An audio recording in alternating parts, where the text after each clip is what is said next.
Thank you very much, councillors and members of senior staff, the gallery and the press. A warm welcome to you, and I declare open Temora Shire Council's meeting for the month of May 2025. And I advise councillors and all present that this meeting is being recorded and will be placed on Temora Shire Council's webpage for public information.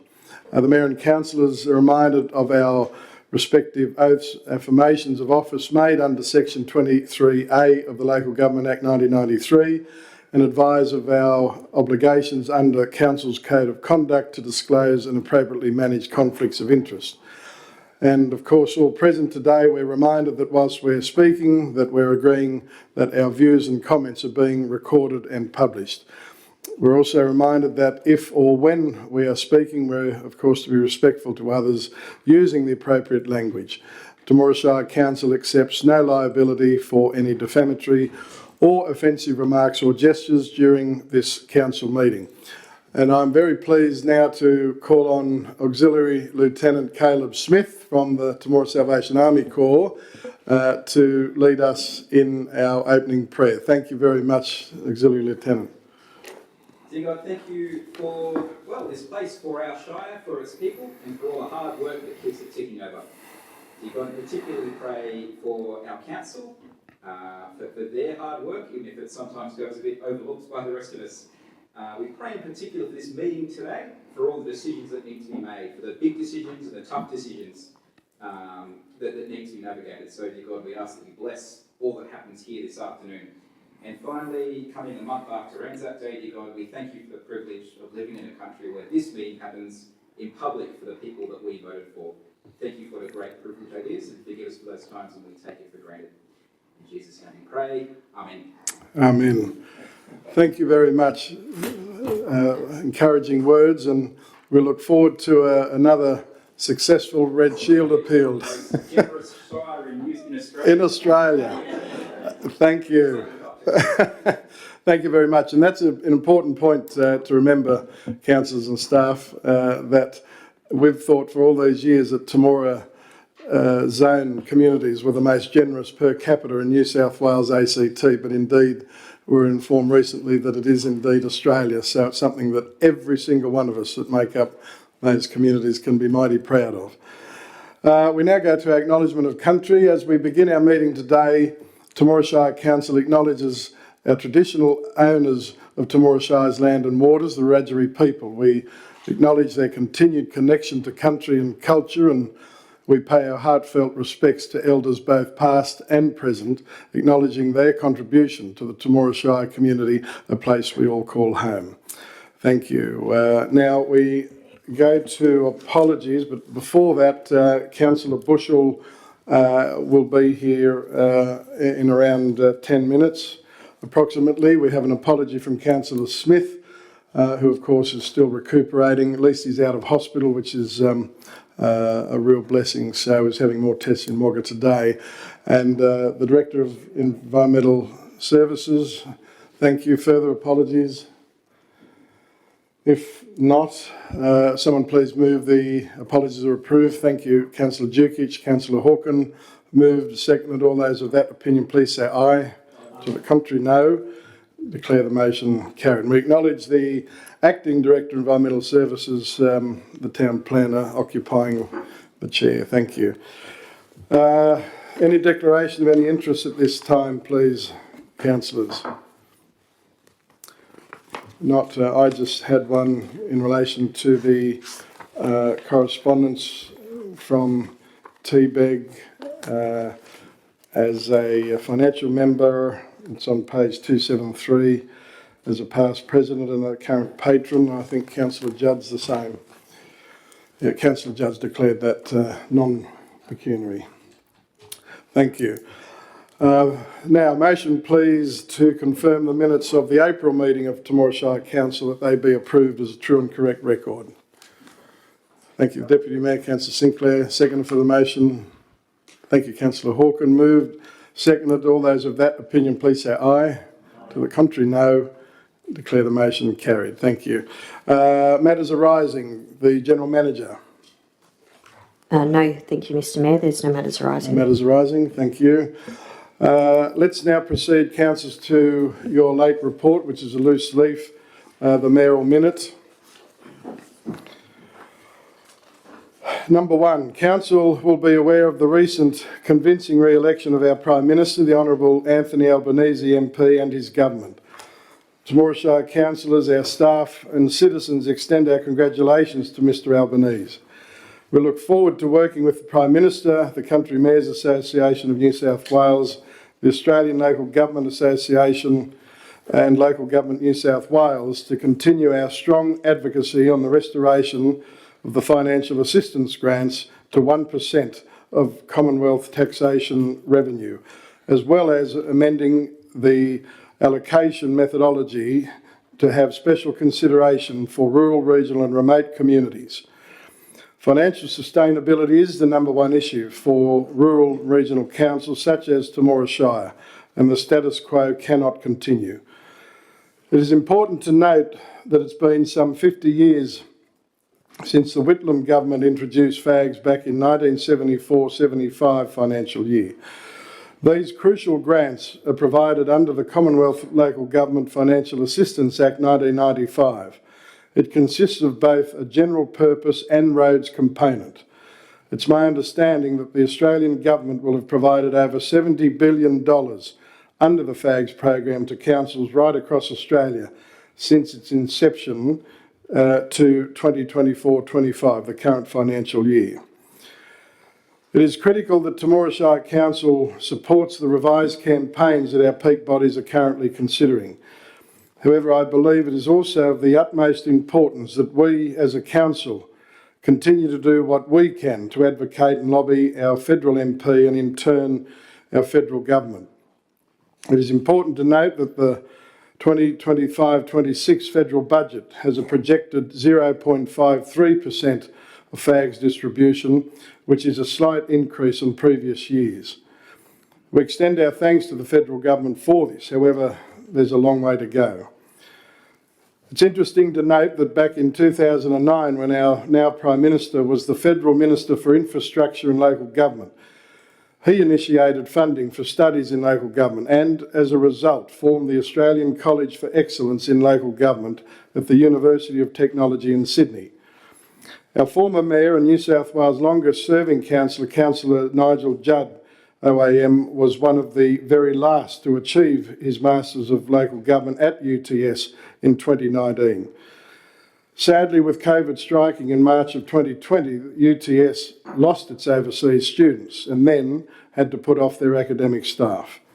I believe it would be most beneficial for the sector if indeed the Australian College for Excellence in Local Government was re-established to ensure this popular and positive initiative can assist others across Australia. Our Prime Minister was also responsible for introducing the Australian Council of Local Government back in 2008. This still continues to this day and is a most important opportunity for local government mayors and general managers to meet with Commonwealth ministers to build a strong Australia, including rural, regional and remote communities. The Deputy Mayor, Councillor Sinclair, and I will be attending the rural and regional component of the Australian Council of Local Government, which will be held on Tuesday the 24th of June in Canberra. The General Manager, Ms Boxall, will attend other components of the conference during the latter part of that same week. And councillors, I have a recommendation there for Council to consider that Council writes to our re-elected Prime Minister, the Honourable Anthony Albanese MP, extending congratulations to him and his government on their convincing federal re-election victory, and further that Council extends an invitation to visit Temora Shire to the Prime Minister, and further that Council supports further campaigns conducted by ALGA, the Australian Local Government Association, the Country Mayors Association of New South Wales and Local Government New South Wales to seek urgent restoration of 1% of total Commonwealth taxation revenue and associated restructure of the allocation methodology to have special consideration of rural, regional and remote communities, and further that Council writes to all newly sworn-in ministers of the Federal Parliament extending congratulations on their appointment. Number 2, Temora Shire Council also extends warm congratulations to our own former Deputy Prime Minister and re-elected federal member for Riverina, the Honourable Michael McCormack MP. Mr McCormack is a genuine friend of Temora Shire's, and we look forward to working beside him to assist with further strengthening of Temora Shire and the wider Riverina region. Council also welcomes the election of the immediate past chairman of the Country Mayors Association of New South Wales and former Mayor of Gunnedah Shire, Mr Jamie Chaffey. Mr Jamie Chaffey has been elected as the federal member for Parks, and we know he'll do a tremendous job for the communities he'll now represent. And it's our fervent hope that they both will support the campaign for the crucial restoration of FAGs and associated considerations for rural, regional and remote communities. And the recommendation there, councillors, is that Temora Shire Council writes to both the Honourable Michael McCormack MP, the federal member for Riverina-elect, and Mr Jamie Chaffey, the federal member for Parks-elect, extending congratulations on their respective election wins, and further that they both be invited to meet with Council to discuss the crucial restoration of FAGs and associated considerations for rural, regional and remote communities. Number 3, the General Manager, Ms Boxall, and I, in our respective roles as Chairman and Secretary of the Country Mayors Association of New South Wales, met with our Premier, the Honourable Chris Minns, and the Treasurer, the Honourable Daniel Mookie, whilst in Sydney last week. We're delighted to advise the Premier has agreed to CMA's proposal of a Premier's Rural and Regional Advisory Council. This will be for an initial 2-year term, with it to be reviewed after that time. We strongly believe that this will be a positive initiative for the Premier, our government and for all rural, regional and remote New South Wales. The terms of reference are being finalised with the staff of both our Premier and CMA. And we warmly thank the Premier for being prepared to listen and learn more about communities in the bush. Council also looks forward to hosting our Premier on his visit to the Riverina on Wednesday the 27th of August, and this will include a civic reception held in Temora Shire in his honour and a tour of various facilities across Temora Shire. Mr Minns will also be officially opening the REROC office in Gerwood Street, Wagga, which is something that the board, staff and members will look forward to. Our meeting with the New South Wales Treasurer was also worthwhile. We discussed the body of work the Treasurer is doing, re the Emergency Services Levy and the Rural Fire Service assets. The Treasurer suggested that we had cause for optimism in relation to the RFS reform, which we certainly hope and pray those assets are indeed formally removed from council asset registers and onto the RFS where the assets belong. And we appreciate the Treasurer's time and commitment to resolving the issue. Number 4, the General Manager and I also had 2 meetings with our New South Wales Local Government Minister, the Honourable Ron Honig MP. We discussed issues including the pending release of the new Models Code of Meeting Practice and Code of Conduct, and we understand that these are due for release very soon. Further to this, Minister Honig also indicated that he would legislate for REROC, JOs and other alliances for councils who wish to voluntarily collaborate with each other. The speculation from some larger centres that our government wanted JOs and nothing else is obviously incorrect. I'm pleased to advise Minister Honig will be visiting REROC, Wagga, Lockhart and Temora Shires. It is anticipated this will be in early July of this year. We're delighted Minister Honig wishes to come out to our Riverina region, and we look forward especially hosting him here in Temora Shire. We will keep Council informed of further details as they develop. Minister Honig advised the sector just recently that this is a once-in-2-generations opportunity to strengthen and reform the local government sector in New South Wales. And we warmly welcome Minister Honig and the government's approach in this regard, and further, we applaud the positive relationship the Minister has with the Shadow Minister for Local Government, Mrs Wendy Tuckerman MP. And finally, warm congratulations are extended to the State Member for Cootamundra, Ms Steph Cook MP. Ms Cook has been successful in her intense lobbying and advocacy campaign to ensure the Cootamundra pathology remains open. with over 11,000 signatures of support from all over the Cootamundra electorate. This is indeed a tremendous victory for the power of the people. New South Wales Regional Health Minister, the Honourable Ryan Park MP, made the announcement last week, and we formally thank him as well. Again, with Ms Cook leading the charge on this issue from day one, I don't believe the result would have ended up as it has without her dogged determination and leadership. And the recommendation, councillors, for you to consider is that Temora Shire Council writes to the member for Cootamundra extending congratulations on her leadership in preventing the closure of the Cootamundra pathology, and further that a letter of thanks goes to the New South Wales Regional Health Minister in appreciation of the decision made in relation to Cootamundra pathology remaining open. Councillors, that is the mayoral minute. Is someone prepared to move that the mayoral minute be noted and recommendations as presented be adopted? Thank you, Councillor Judd. Thank you, second Councillor Dukic. Moved, seconded. Welcome, Councillor Bushell. Discussion. I'll go to Councillor Judd. Thanks, Mr Mayor. It's good that you've noted that Prime Minister Albanese has a history of being involved and supporter of local government in past governments.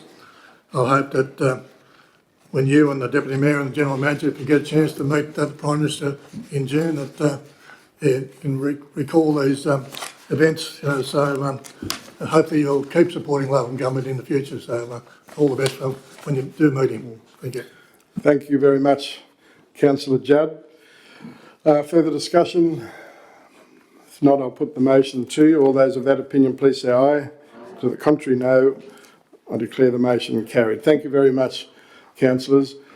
Let us now proceed to our business paper, and we start at on page 9, and the minutes of Council's Assets and Operations Committee, and the Deputy Mayor is the chairman. Thanks, Mr Mayor. I'll move the report be received. Thank you. The Deputy Mayor's moved the reports received. Seconded for the motion, please. Thank you, Councillor Judd. Moved, seconded. All those of that opinion, please say aye. To the contrary, no. I'm going to put it again. I need all councillors to respond one way or the other, please. All those of that opinion, please say aye. To the contrary, no.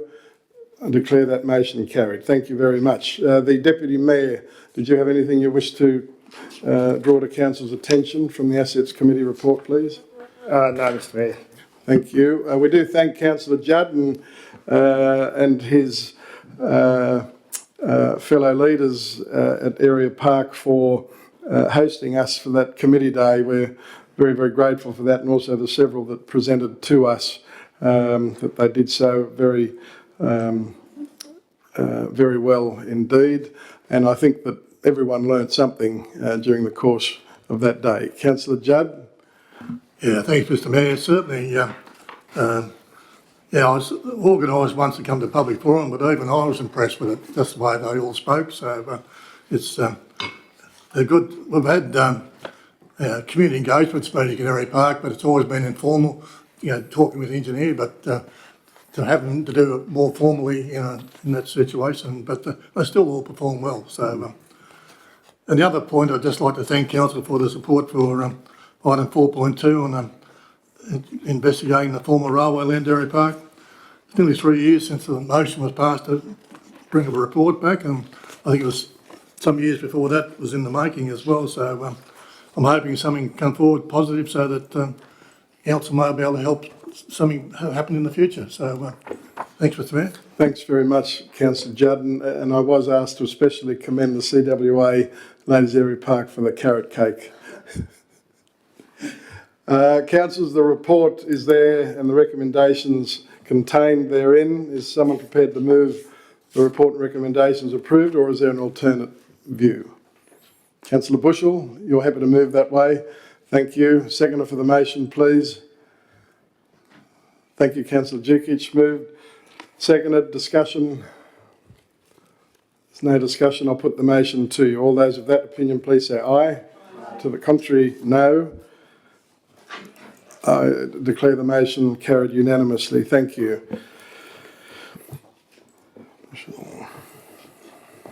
Thank you very much. Let's proceed over to page 28, minutes of Council's Youth Advisory Committee meeting, and Councillor Bushell is the chairman. Thank you, Mr Mayor. I'd just like to move that the report be received. Thank you. Councillor Bushell has moved that the report is received, seconded by Councillor Hawken. Thank you. Moved, seconded. All those of that opinion, please say aye. To the contrary, no. I declare that motion carried unanimously. Thank you. Councillor Bushell, as the chairman of the committee, do you have anything you wish to highlight from the Youth Advisory Committee report, please? No, the report's as written. Thank you. Councillor's report is there for you to consider. Is there any comments? The Deputy Mayor, Councillor Sinclair. Just a comment on the Youth Week, the Barista Basics Workshop. 22 people attended that. Oh, it's unreal. Coffee gets into people's bloodstream. Yeah, I just find that amazing that there's so many people want to learn how to make a cup of coffee. Yes, Mr Deputy Mayor, I think we'd all agree that was surprising but pleasing numbers, and those of us that aren't coffee drinkers obviously on occasions feel on the outer. Thank you. Councillors, you have the report of the Youth Advisory Committee there for you to consider. Is someone prepared to move the report and recommendations be approved, or is there an alternate motion? Thank you. Councillor Hawken, you're happy to move that way? Happy to move that way. Thank you. Seconder. Thank you, Councillor Jukic. Moved, seconded, discussion. There's no further discussion. I'll put the motion. All those of that opinion, please say aye. To the contrary, no. I declare the motion carried unanimously. Thank you. Councillors, we proceed over to page 36, the minutes of Council's Aerodrome Users Committee, and Councillor Judd is the chairman. Thank you, Mr Mayor. I'll move the report be received. Thank you. Councillor Judd's moved, the report's received. Is there a seconder for the motion? Thank you, Councillor Mann. Moved, seconded. All those of that opinion, please say aye. I'm going to do it again. All those of that opinion, please say aye.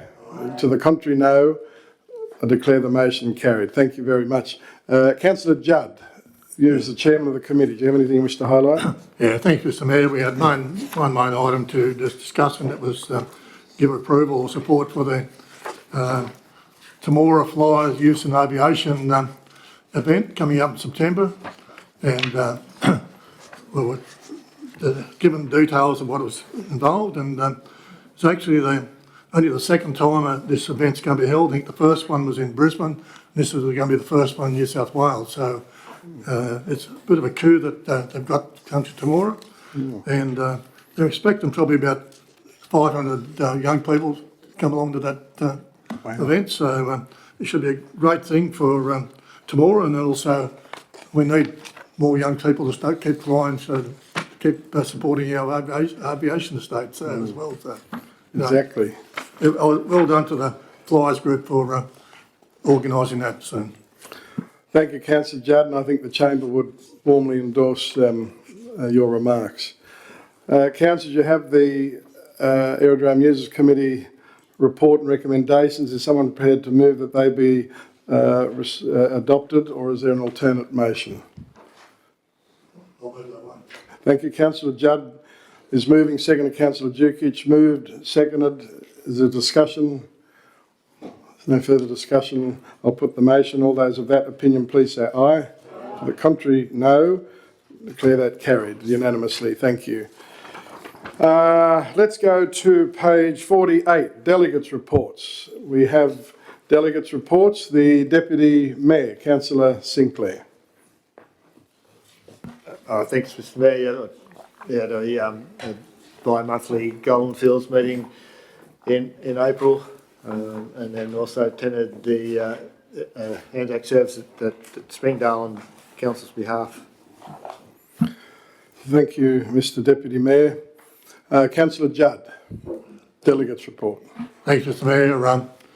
I similarly attended the representing council at the Anzac service at Area Park.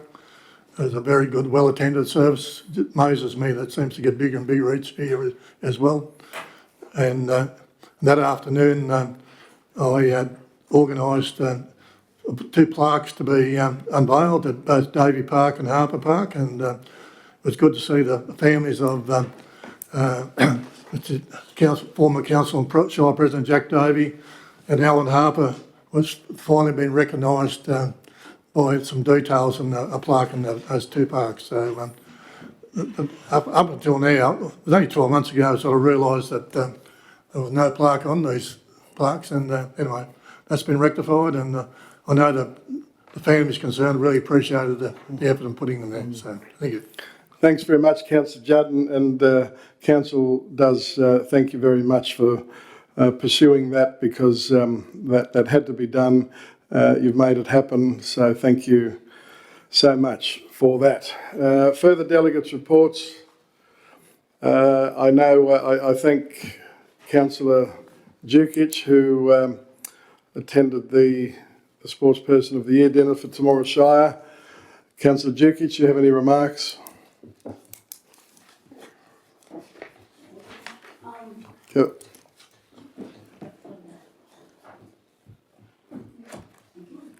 What's it not working?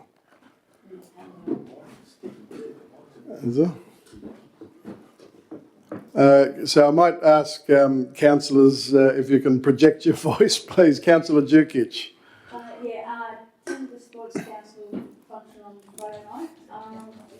Amazing lot of sportsmen that we have out there, like their achievements. And one thing I took away was how well the young people address the audience and the manner in which they either won an award or didn't be still accepted. It was a very nice function, and the young people tomorrow. Thank you very much, Councillor Dukic, and I thank you for attending as a member of the Temora District Sports Council, as a delegate along with myself. And you're quite right; it was a very enjoyable evening, a very strong crowd in attendance, and a very, very good special guest speaker, and Mr. Barney Hughes. I know Councillor Bushell has got a particular smile on her face as young Hayden Bruce, her son, receiving the Junior Sportsperson of the Year. It was tremendous to see all of our nominees and award winners acting so graciously and humbly, and particularly their sportsmanship toward others. And I do thank the General Manager, who was a member of our judging panel as well. So thank you, Madam General Manager, for your involvement in relation to those important awards. Thank you. Further delegates' reports. Councillor Dukic. I have another one. Thursday I attended the Youth Club's 50th birthday function. Yes. It was held down at Parliament on Thursday. Amazing, a lot of ladies down there. Very passionate about what the Youth Club stands for. I didn't know until I actually got there. Well done. Thank you. Councillor Dukic. Had the delightful pleasure of talking to Thanks, Karen. a representative from Smith family in Sydney, and spoke about how they need to advertise View Club a lot more in relations to the Smith family. So she's taken that away with her, so we should be able to see a bit more of that, how they work together to get more people involved with View Club. So. Excellent. No, thank you, Councillor Dukic, for representing Council at that important event. And again, among our many quiet achievers is the Temora View Club within Temora Shire. So again, thank you very much. Further delegates' reports? No. If not, let us proceed to page 49, the Mayor's report for the month of April. And on page 52, there's a recommendation that the Mayor's report be noted. The Deputy Mayor, Councillor Sinclair, has moved that way. Thank you. Seconder for the motion. Thank you, Councillor Hawken. Moved. Seconded. Discussion. There's no discussion. I'll put the motion to you. All those of that opinion, please say aye. To the contrary, no. I declare that motion carried unanimously. Thank you. Let us go to page 53. A motion, please, to receive staff reports. Thank you, Councillor Bushell. Councillor Hawken, moved, seconded. All those of that opinion, please say aye. To the contrary, ask again. All those of that opinion, please say aye. To the contrary, no. I declare that motion carried. Thank you. Now we go to page 54, the General Manager's Report, 12.1, Calendar of Events for May. The General Manager. Thank you, Mr Mayor. The report is as written. Happy to take any questions. Thank you. Councillors, you see the report there from the General Manager in terms of calendar of events. Very, very busy May, and bless you. June will still be busy enough. Councillors, you have a recommendation there that the calendar of events be noted. Is someone prepared to move that way, or an alternate view? Councillor Hawken has moved that way. Seconded, Councillor Bushell. Thank you. Moved. Seconded. Discussion. There's no discussion. I'll put the motion. All those of that opinion, please say aye. To the contrary, no. Declare the motion carried. Thank you very much. Over to page 55, 12.2, New South Wales Government Inquiry into Ability of Local Governments to Fund Infrastructure and Services, the New South Wales Government Response. The General Manager. Thank you, Mr Mayor. This inquiry was previously reported to Council in December, and this is now the response from the New South Wales Government to the outcomes of the inquiry. Happy to take any questions. Thank you, Madam General Manager. Councillors, you see the document there and the government's response. I think it was disappointing, I have to say, to see that the rate pegging is not being considered to be removed. However, I think the government are trying to give council some other pathways to consider ways that they can enhance that rate income stream. Overall, though, I would think that personally, I think this is a reasonable response. I think the initiative has been an extremely positive one and a crucial and essential one. And as this council supported the recommendations handed down by that committee in full and asked for them to be implemented as soon as possible, and that's a consistent theme across through the peak bodies and other REROC councils as well. I think particularly, councillors, I think we should be encouraged when you have the Minister wishing to form or will form an expert advisory panel. And I think that sends, in my very strong view, that the Minister and the government seem very, very serious about this. This isn't just going to be driven by public servants. The Minister is very hands-on in relation to this strengthening and reform of our sector, and I truly believe that, and I think the General Manager, you would agree also. So I think that is a very, very important initiative on his part. Instead of just leaving it to the public servants, he is actually reaching out to General Managers across rural, regional, metropolitan, as well as other key figures in relation to directors of finance or chief financial officers, the case may be. So I think we've got cause for optimism in relation to the strengthening of our sector. Councillor Judd. Just a comment on what you just said. It sounds a better idea than when the previous government, when they brought in about Fit for the Future, they engaged Price Waterhouse to do their investigation, a report that no one ever got to see in the end. So, yeah. Thank you, Councillor Judd. That I thought was a cussing word in this chamber, the Fit for the Future terminology. However, that was in some ways, I think, a positive. I think it was started out to be a positive process, but it ended up a total disaster. And I think the subsequent government have realised that forced mergers are not necessarily the best thing for councils, especially rural, regional and remote.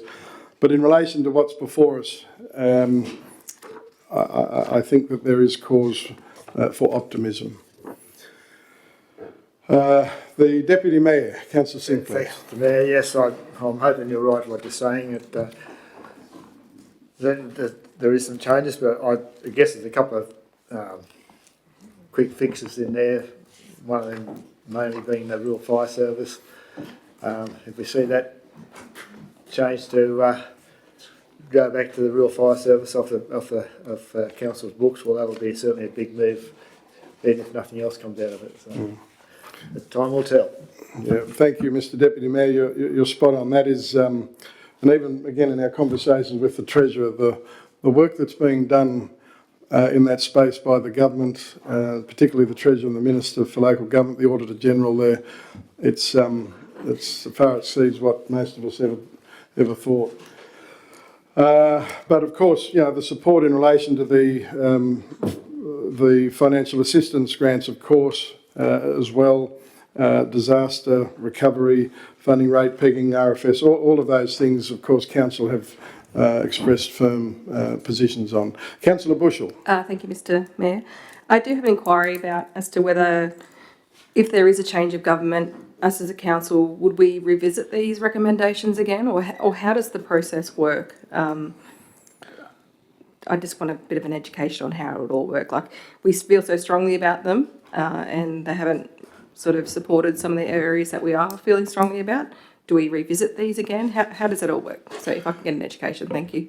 Thank you, Councillor Bushell. Well, effectively, as you'd be aware, that this government have embarked on, they initiated the inquiry into, of course, the New South Wales local government's ability to fund infrastructure and services, which, of course, we applauded.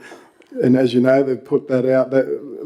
I think they did well in relation to seeking genuine input from councillors, ROCs, JOs, other peak bodies such as LGNSW, CMA, and therefore they have, that's why I think it's taken so long, because they have been trying to consider those in depth, which again, we appreciate. Our Minister is very, very hands-on, as you've heard me say, which I personally think is a very, very good thing.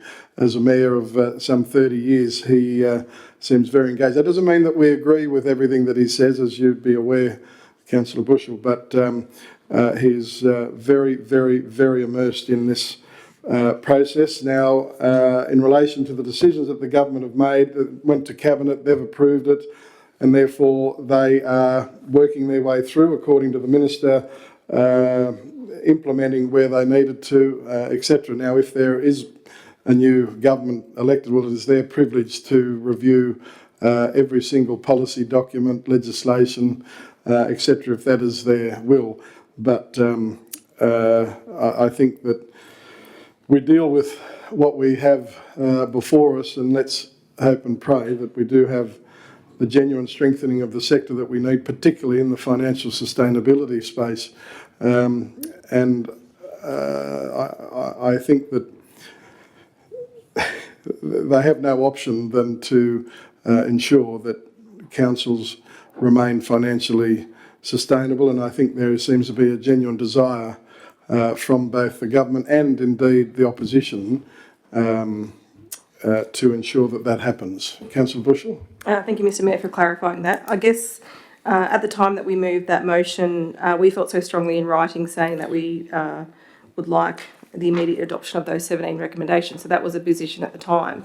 So do we put this in a process within our systems to never let them be forgotten, and then we somehow resurrect them when it's appropriate? Is that how we can do this with this report, or what would be the advice regarding a recommendation for that to never be forgotten? Does that make sense? Does that? Thank you. I think I understand where you're coming from, Councillor Bushell. Something that we thought of that perhaps Council might like to consider on top of the recommendation that's before us, which currently says on page 56 that Council receive and note the report, that thought further perhaps Council might like to consider, and further that correspondence be sent to the New South Wales Local Government Minister, the Honourable Ron Honig MP, reiterating Council's position on the matters in relation on the matters within the report.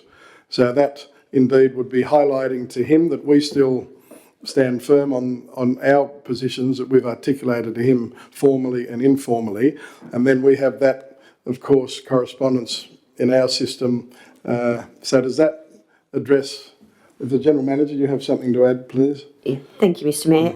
The other thing is that the resolution from December still stands, so it's still a resolution on our books.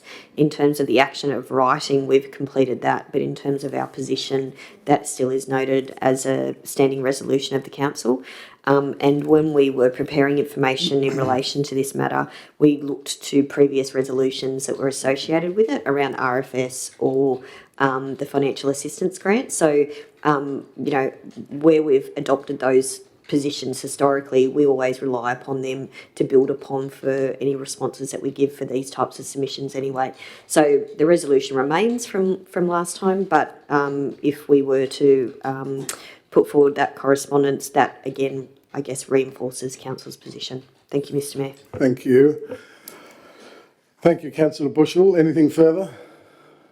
No, thank you. I'm very happy with those responses. Thank you, and it's great that you're asking.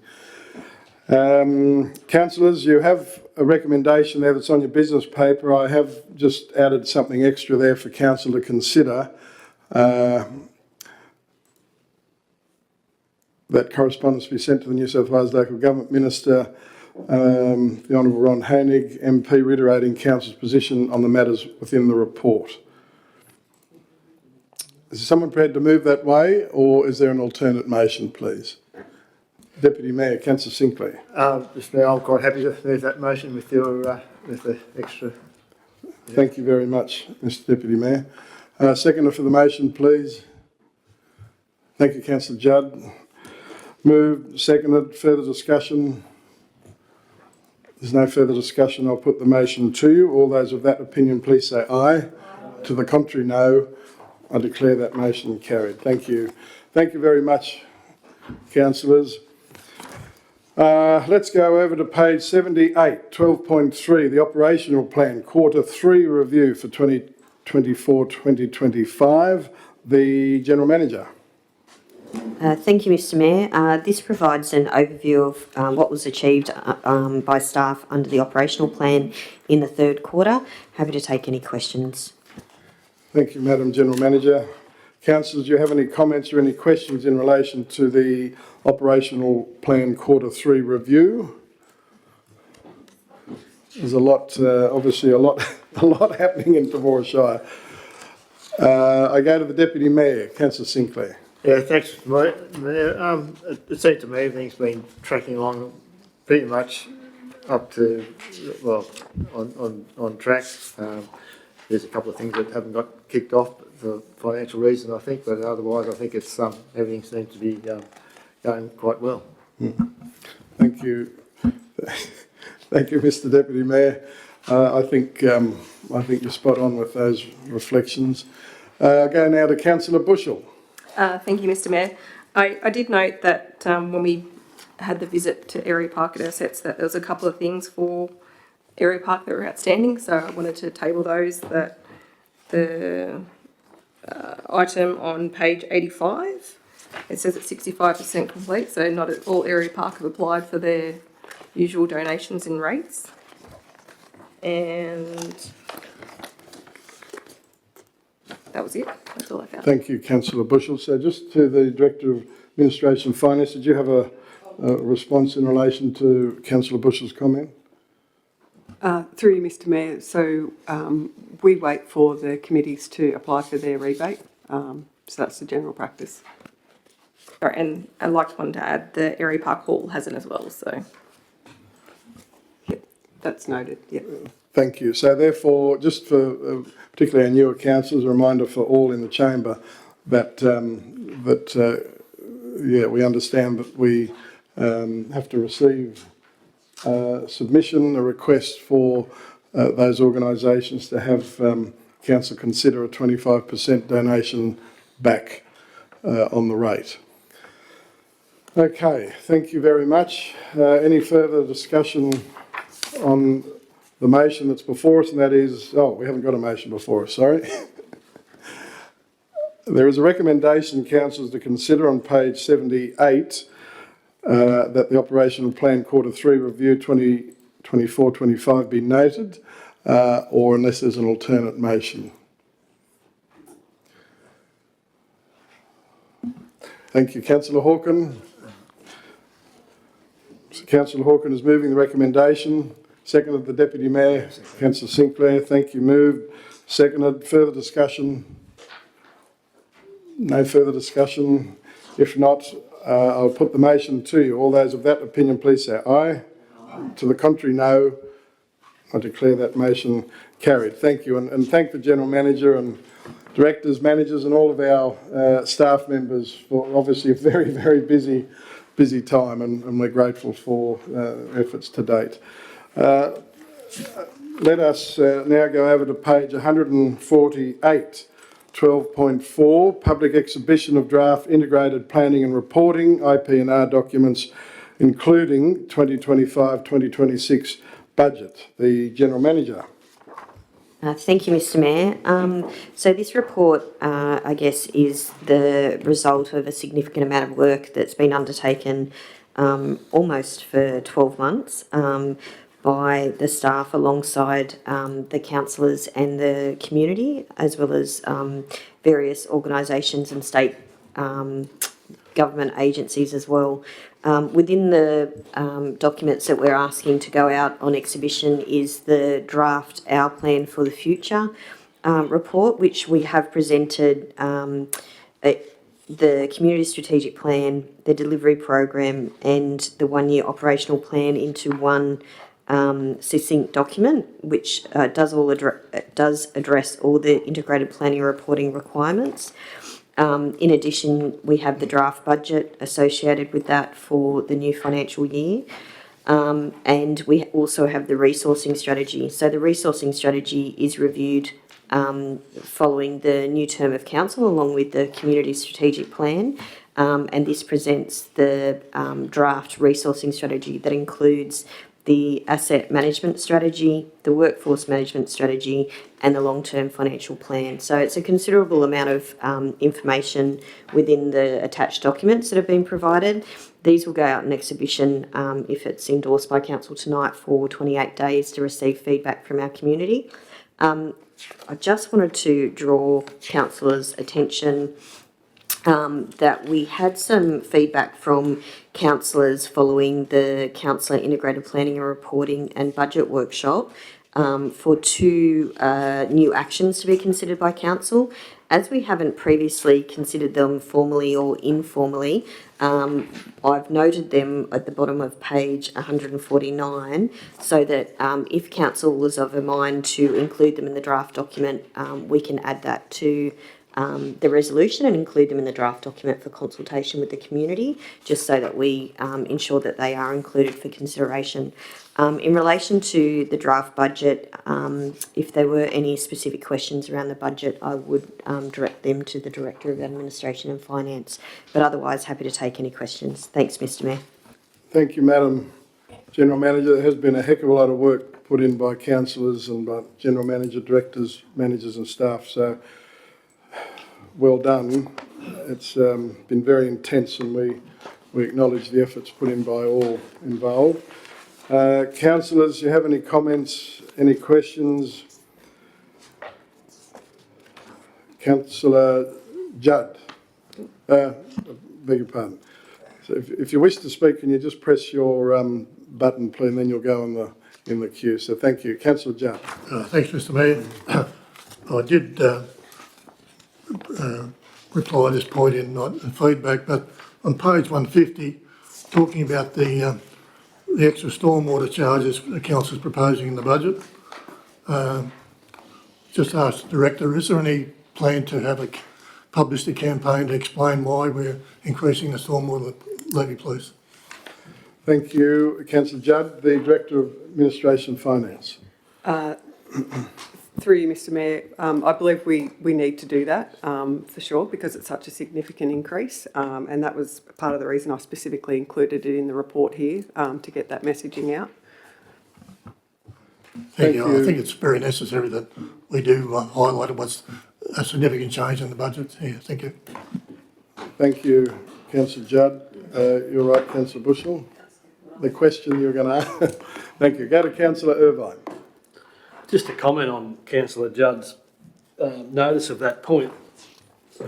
If council are going to charge for it, they've got to act on it. So a lot of people will be less concerned if they actually see some progress in that space.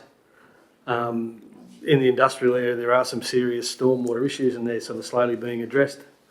But you know, there's situations there where public footpaths, the water's sort of overtopped the gutter and scouring out the soils, and there's all sorts of different things occurring up there in heavy rain events. So, like I say, I think anyone in that area would be quite happy to pay an increased fee, provided they say see an increased level of commitment in that space. So that's pretty much, if you're going to charge for it, you've got to deliver it. If you're not going to deliver it, well, people will resent it. Thank you, Councillor Irvine. As you'd be well aware, that it is Council's full intention to deliver what we can, and of course it all takes time and money, and we remain committed to achieving those goals. But certainly noting that, it is an increase, but again, it's something that we feel that we have no option than to propose, as we've teased out. But again, Councillor Judd, you are correct in terms of that awareness campaign is not only the courteous and respectful thing to do, but it's a must, and that was always going to be part of what would be done. Councillor Judd. Last thing I want to say is when people get the notices in July, August, that's when they realise there's a big increase. I think they need to be forewarned, you know, that it's coming. So that's all. No, thanks, Councillor Judd. That's spot on. And thank you, Councillor Bush. You've been very patient. Oh no, thank you, Mr Mayor. I'd like to move the recommendation, thank you, and note that we as councillors can still make submissions in the 28-day. Thank you. So, Councillor Bushell, just in relation to that recommendation, page 153, are you happy to include a part C that the two councillor proposed actions be included, which appeared on page, the bottom of 149? Pardon? The General Manager, would you like to read those two out, please? Yes, thank you, Mr Mayor. They were establish a new priority project within Strategy 3.1, make a submission and deputation, if necessary, to local Aboriginal land councils, encourage them to develop Crown land at Area Park that is subject to native title claims, or consider releasing them back onto the open market. And the second was an additional inclusion to priority project 1.3.4, explore potential for northern side of showground as alternative site for off-leash area. So that was in relation to dog off-the-leash spaces. Thank you, Mr Mayor. Thank you, Madam General Manager. Councillor Bushell, are you prepared to... Thank you, Mr Mayor. Does it need to be just Area Park for the dot point one? Can it just be Temora Shire? Because you never know when the next claim or final assessment will be. So I think we probably should encapsulate Temora Shire, not just Area Park. If that's your motion. Yes. Thank you, Councillor Bush. So you're happy to include that just with that slight tweak of Temora Shire? Yes, please. Okay, thank you. Is there a seconder for the motion? Thank you. The Deputy Mayor, Councillor Sinclair, has seconded the motion. Moved, seconded, discussion. There's no discussion. I'm going to put the motion to you. All those of that opinion, please say aye. All those of that opinion, please say aye. Aye. To the contrary, no. Declare the motion carried unanimously. Thank you. Thank you very much. Anything of an urgent, late nature? Thank you, Madam General Manager. No, thank you, Mr Mayor. Thank you. Let us now go to page 155, the Engineering Services Department report. 13.1, access request, Polaris Street entry from Hoskin Street for HML PBS vehicles. The Executive Manager of Engineering Services. Thanks, Mr Mayor. The report is as written. I'm happy to answer questions. Thank you, Mr Executive Manager. Councillors, you have the report there in front of you. You also have a recommendation on page 157 for you to consider. It's Council's wish. The Deputy Mayor, Councillor Sinclair. Thanks, Mr Mayor. I think we need to agree to this proposal. It's trucks going through town all the time, getting punches and so forth, and need to visit the particular business, need access to it. So I'll move the recommendation. Thank you. So the Deputy Mayor, Councillor Sinclair, has moved the recommendation. The motion has been seconded by Councillor Mann.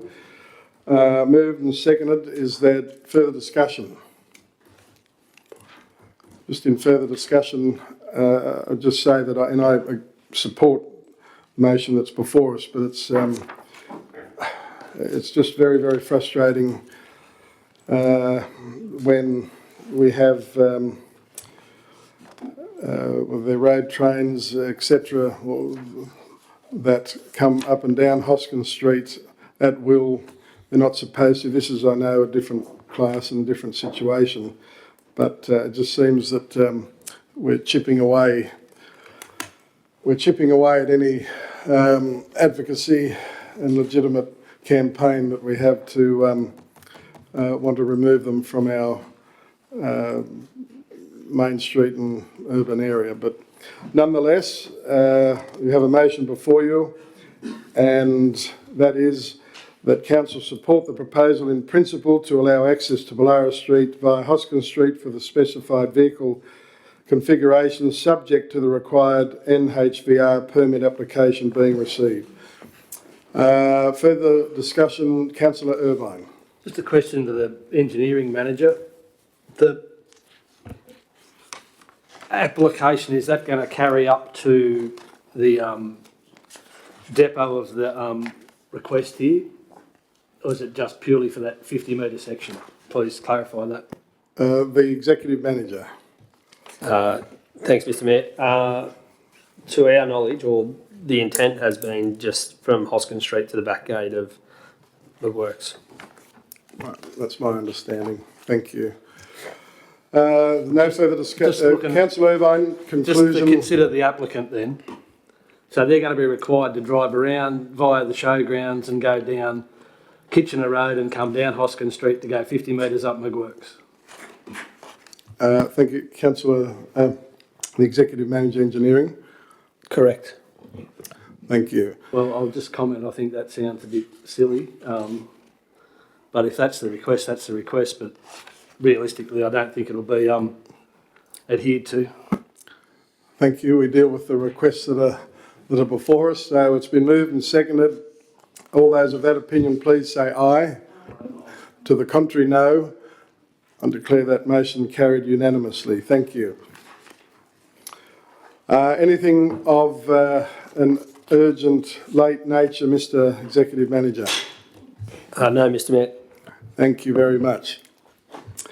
Councillors, let's proceed over to page 159, the Environmental Services Department report. 14.1, development application for remediation works for Temora District Hospital. I go to the Acting Director, Environmental Services. Did you have one? Thank you, Mr Mayor. So this report for councillors relates to the remediation works only in association with the demolition and future construction of the new Temora Hospital. There's quite a detailed process that has gone into this, looking at all the different stages of rehabilitation of potentially contaminated soil that may be underneath the hospital. Because this is a heritage item, it must be approved by council in order to go ahead.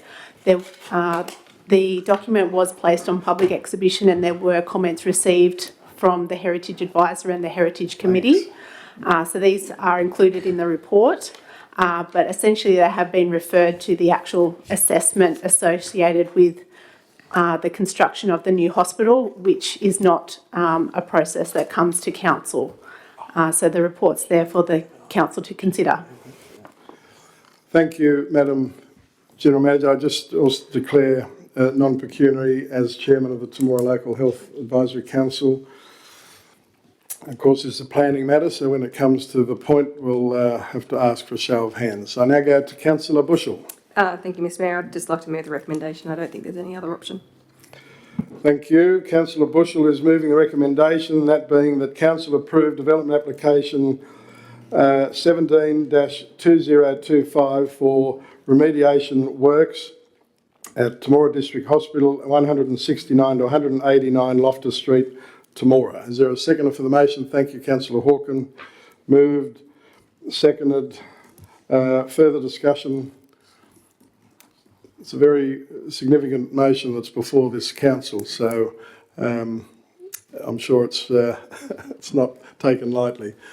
If there's no further discussion, Councillor Irvine. Councillor Irvine. In discussion, our options appear to be approve the DA or to defer their decision. So pretty much we're just going to approve it, in my opinion. Thank you, Councillor Irvine. So we have a motion before us from Councillor Bushell, Councillor Hawken. I'm now going to put the motion. All those of that opinion, please raise your hands to carry that motion unanimously. Thank you very much, councillors. Thank you. Let's go over to page 173, 14.2. Development application DA 26-2025, proposed new dwelling at 190 Hoskin Street, Temora, and the report is in the hands of the Acting Director. Thank you, Mr Mayor. So this report comes to Council because it relies on the use of a heritage conservation clause that is within the Temora Local Environmental Plan. It's not a clause that is used very regularly. This proposal involves the construction of a new dwelling, which is proposed to be constructed between the existing Westpac Bank and an existing heritage barn building. So normally a single detached dwelling wouldn't be permitted in this zone, but the applicants have made a strong case that it should be approved in that it is intended to support the ongoing management and protection of the existing heritage items that adjoin the development site, but it's for a decision of Council. Thank you, Madam Acting Director. Councillor, you have the DA before you and it is there for you to consider. Councillor Irvine. Council, the new council is probably unaware, but I think the previous council had a DA related to this development come before it previously, and it's in the local, what is it, E1 local business, or what's anyway, the zoning there that basically means it has to have some E1 local centre is the actual classification, and it means that it has to have some close relationship to business activities. And when it first got put to council, they were relying on the redevelopment of the stable complex into accommodation to fulfil that requirement. And that was sort of a loophole, so to speak, that was exploited with the first DA, and it got approved at that point. Now, subsequently, there's been another DA lodged, so apparently the use of the stable isn't going to be pursued as accommodation, and it appears as though the applicants are now trying to have this dwelling approved under some heritage clause. Now, I've got some reservations allowing this unless council want to go and change their LEP or their DCP and allow it for future applicants as well. The parking provided for this application is going to impact parking for local business people in that area, because the parking provided really only caters for the staff at the Westpac Bank and car parks for the owners of the residents. So anyone who visits... Pardon me, Councillor Irvine, just if you can just pause for a moment, please. I'd ask the Acting Director, can you just, for the rest of the council's benefit, including our newer councillors, is what Councillor Irvine is saying, is that indeed correct, those reflections, just to be sure? Through you, Mr Mayor, so it is correct that originally the applicants did intend that they would have liked to alter the use of the existing barn building to become a dwelling.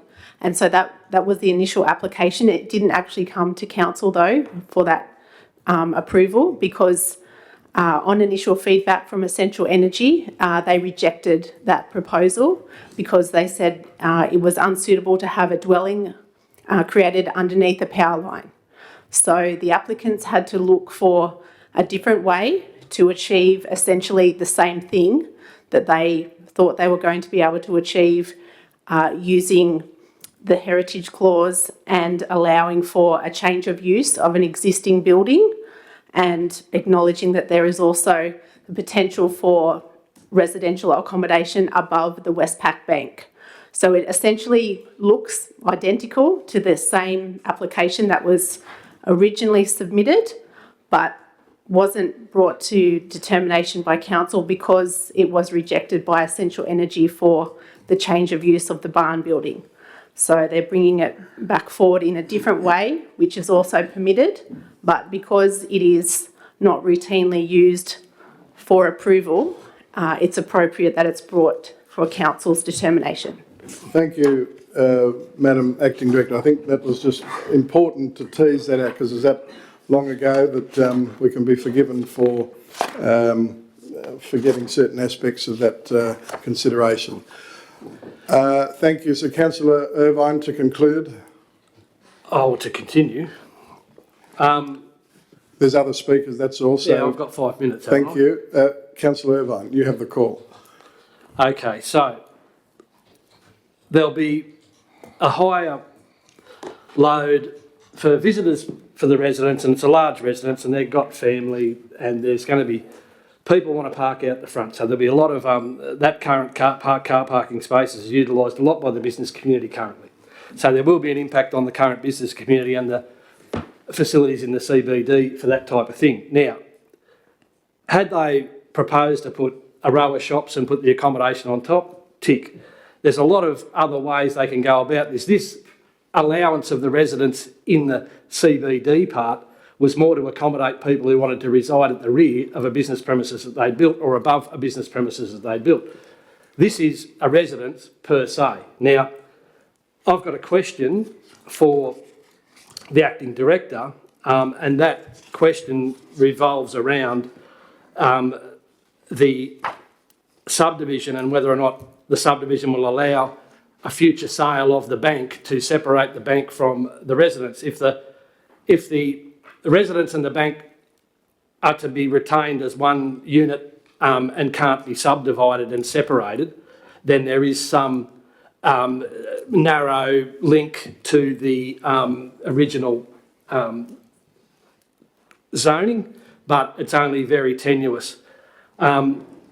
The way the bank industry is going, and whilst we have got a Westpac Bank at the moment, there may well be a change of use in that building in the next 10 years, who knows? But the way things are going, that's the way things are trending. When you look at the ANZ Bank have left, the NAB Bank have left, Commonwealth have cut their hours. So the trend is that that building will become available for future use. Now, will the presence of a residence there then affect future use?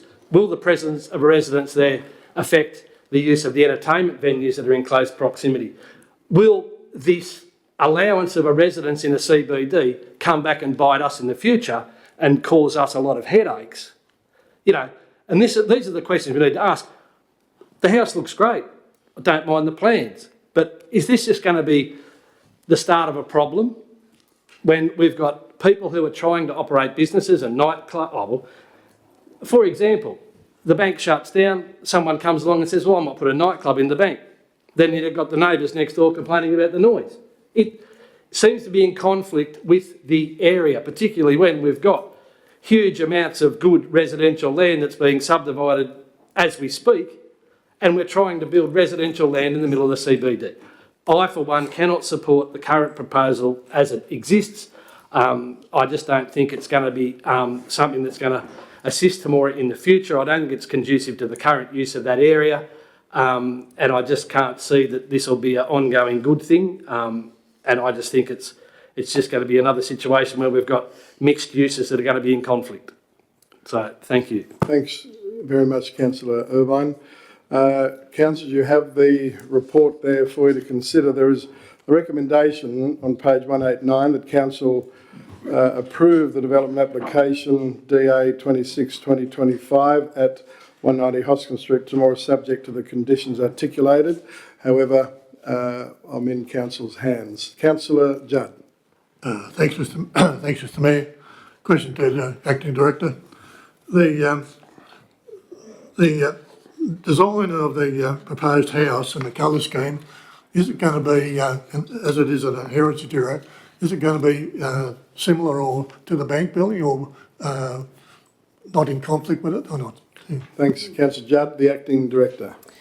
Thank you, Mr. Mayor. So the building is designed to be complementary to the existing bank building, but subservient. That is the main point, because it is a single-storey building. So the bank remains the most prominent and most important building in that location. So the development is intended to support the ongoing protection and maintenance of that bank building, which is the most important building. So the development includes subdivision as part of the proposal, in order that the bank would become on a separate title to the proposed house and the barn building, which is proposed to be used for storage, in a way that also that barn building is protected and retained in good order, because someone owns it and is using it. So they are intended to be a complementary building. And I think just in relation to future uses of banks or not, so we can't really speculate on what might happen to that bank building, because we don't know. If there was a change of use there, that would also come to council, and we would assess that at the time. Yeah. We can only assess what we've got in front of us at the moment. And like I mentioned before, the applicant, under their intended application, they were going to seek to offer multi-unit development in essential fact, because upstairs at the bank is the potential for a residence. There, a long time ago, there was a bank residence there, but it's no longer in use. They were proposing the dwelling, and then they were proposing to try to use the barn also as a separate dwelling. So they would have achieved 3 dwellings on the site, but unfortunately that wasn't able to be achieved because of the constraints of the electricity lines that are above the barn. So, yeah, so in answer to your question, it is intended to be a complementary colour and a design that complements the most important building, being the bank. Thank you, Madam Acting Director. Thank you, Councillor Judd. We go to the Deputy Mayor, Councillor Sinclair. Further discussion in relation to the DA before us. The Deputy Mayor. Thanks, Mr. Mayor. I know there's other dwellings and motel in close proximity to where this proposed building is going to be built. But for council to not approve this, we'd have to give some reasons why, I would assume, when it's, you know, when the applicant's been informed of the council decision. Thank you, Mr. Deputy Mayor. The Acting Director. Thank you, Mr. Mayor. So that is correct. If council were of the mind that they wish to refuse the application, they would have to give reasons for their decision. The applicant could challenge that. Council also does have the option, if they feel they don't have enough information to make a decision, they can defer the application. But they have provided quite a lot of detailed information about the heritage significance of the site and their intentions to support the ongoing maintenance of the bank building, because it is starting to get into a poor condition, that it needs further painting and repair. And the applicants are making the case that by providing the bank building to be on a separate title, it is more likely that it could be kept in good order and painted. So, because there is the potential for multiple owners to be owning different buildings and all working together to maintain the good order of this section of Hoskin Street. Thank you, Madam Acting Director. Councillor Irvine, further discussion. I'm just looking at the E1 local centre zoning, and residential is not permitted in the permitted with consent list of approvals that can be approved in that space. The only residential stuff, I think, is above commercial premises. However, you have confirmed that there is an opportunity there then to separate out and separate the premises so that even the business aspect of this residence would then be further diluted, so it would just be purely a standalone residence if the bank was to be sold off. Thank you. The Acting Director. Thank you, Mr Mayor. The proposed residence would have a direct association with the barn building because it is also a heritage item on that site. And so it's proposed that the owner of the proposed house would be responsible for maintaining the barn building in good order. Thank you, Madam Acting Director. Thank you, Councillor Irvine. Councillor Mann. Yeah, I just have a couple of queries. It's quite a substantial build that they're going to put there. There is a bank with an automatic teller machine next door and a lot of foot traffic past there. It just doesn't seem to suit the area to me when there's plenty of residential spots. We probably would be challenged on it if we knocked it back, but I just don't think it's the place when there's plenty of other options to be building homes of that calibre. Thanks very much, Councillor Mann. This is important, councillors. You've got to say what you feel to be right and true in a very detailed report that's been provided for us to consider. Councillor Bushell. Thank you, Mr Mayor. Just bear with me, I've got a few items, I've got them tabled. Yes. So yeah, I am of the opinion that once it's gone, it's gone. So if it is, business objective of that zone and you start doing a different objective, then that objective has been eliminated. So that is something to bear in mind. I do agree with that. Looking at the actual development itself, my concerns were to do with the driveway. So I had a bit of a drive there and had a bit of a look. There is another driveway across the road, or across the laneway. So there's got to be a lot of sort of conflicting traffic movements there. So I did have some sort of concerns with, the bank building using it and then the private residents using it. So I had concerns mainly to do with vision. So presently you can't see much because there's a large fence. So, and then it's coming into an area where there is pedestrian traffic to a footpath. So I had concerns to do with the safety aspect of that. So I tried to look at the impacts and I couldn't see any reference to do with traffic. It was mainly to do with car parking. So that made me nervous because I thought, well, I haven't been able to give them the opportunity to assess or evaluate traffic impacts. And then onto pedestrian. The next element I had... bear with me, sorry. It references the geotechnical interpretive report, and then in the conditions of consent, it talks about 2 types of soil types. So I was a little bit confused as to how you can have 2 different types.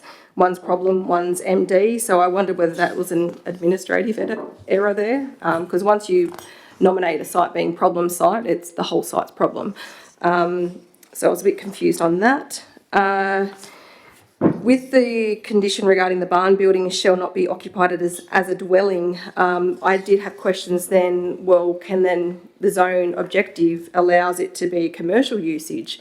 So it made me nervous thinking, well, we're saying it can't be a dwelling, but we're not prohibiting any other purpose for that site. So I had conniptions about that. So my process from my original assessment of what was being presented is what I was writing down was to defer its approval until all questions are resolved, not to, refuse or approve. So that was what I was going to move, that it'll be deferred for approval, and we have more in-depth discussion regarding those questions that we've had. Thank you, Councillor Busher. Well, do you wish to put that motion forward? Unless someone wants to discuss it more. Unless someone wants to discuss any more, I want to move that way, yes. Okay, so Councillor Bushell, you're moving that council defer consideration of development application DA 26-2025 at 190 Hoskin Street, Temora, to further consider... the questions that councillors have here tonight. So my questions are to do with traffic.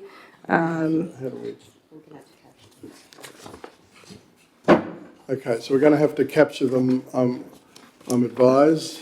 Okay, Further so consider the traffic questions impact. So, traffic impact, yep. So that is an area to inquire with under the EPA Act. Traffic impact.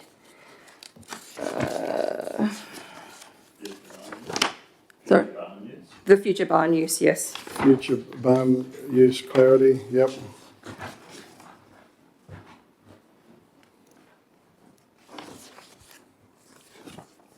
Further, Councillor Bushell?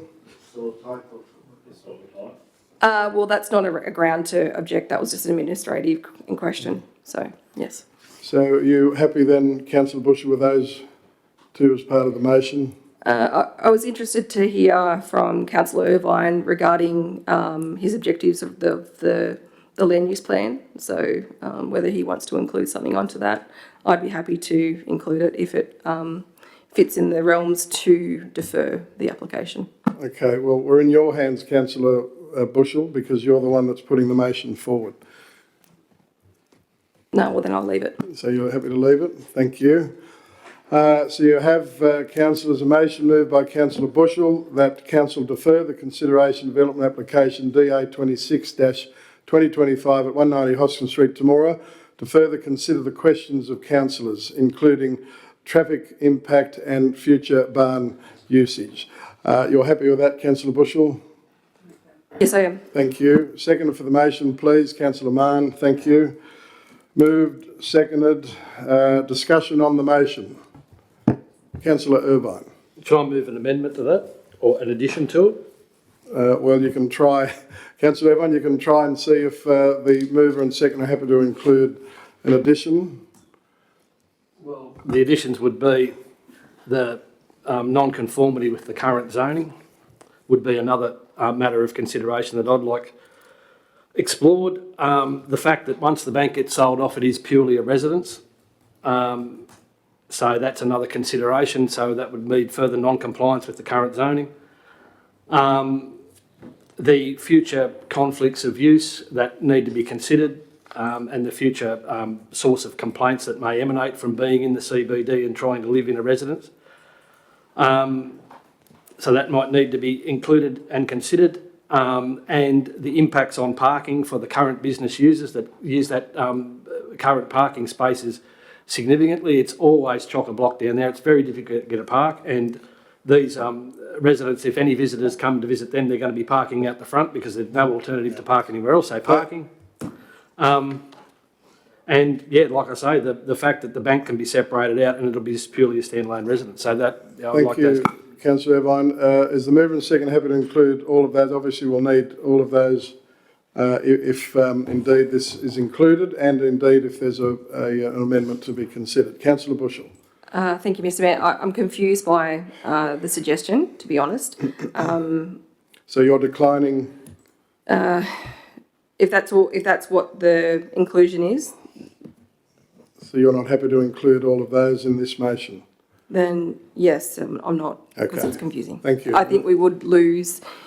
We're only deferring, but if we go down to the next path of assessing this again, and we've got these processes, and we do go to the Land Environment Court, those items will be thrown out.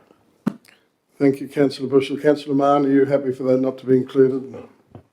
Thank you. Therefore, Councillor Irvine, Council will entertain your motion of amendment. Council will entertain your motion, your amendment. Well, the amendment to include Sorry, Councillor Irvine. You'll just have to go very slowly so we can capture those, please. Thank you. So, Councillor Irvine, you're moving that council defer. The decision. I can't see the screen.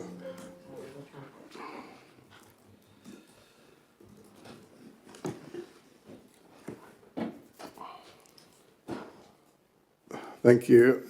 So, Councillor Irvine, you're moving that council defer consideration of development application DA 26-2025 at 190 Hoskin Street, Temora, to further consider the questions of councillors, including Residences aren't allowed for in the current zoning. Yep, that point. Next one, Parking impacts. parking impacts. Yes. And the fact that the bank can be separated out after subdivision.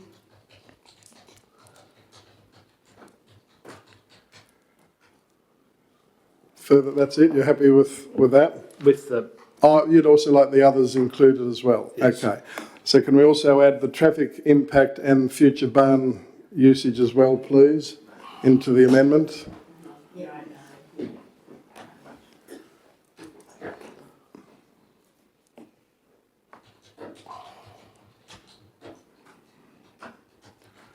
Thank you. So, Councillor Irvine, you're happy with your amendment? yep, Okay, thank covers you. all the issues. Thank you. Is someone prepared to second the amendment to the motion, please? Thank you. Councillor Jukic has seconded the amendment. Councillors, I think we've had a lot of discussion, and I'm now going to put the motions, and we should have appropriate discussion on these matters. So I'm going to put the amendment first, and I will read that again. That's been moved on the motion of Councillor Irvine and Councillor Jukic, and that being that council defer consideration of development application DA 26-2025 at 190 Hoskin Street, Temora, to further consider the questions of councillors, including traffic impact, future barn usage, that residences are not allowed for in current zone, parking impacts, and bank can be separated out after subdivision. So I'm going to put that motion first, the amendment. All those of that opinion, please raise your hands. Carried unanimously. Therefore, the amendment becomes the motion. All those of that opinion, please raise your hands. Declare that motion carried unanimously. Thank you very much, councillors, and thank you, Madam Acting Director, for your efforts, and well, I'm sure that you'll tease those issues out, and we'll have a further report back for council to consider. Madam Acting Director, is there any further items of an urgent late nature, please? No, thank you. No, thank you, Madam Director. Councillor Irvine? Oh, you're right. Thank you. Let's go over to page 193. Oops.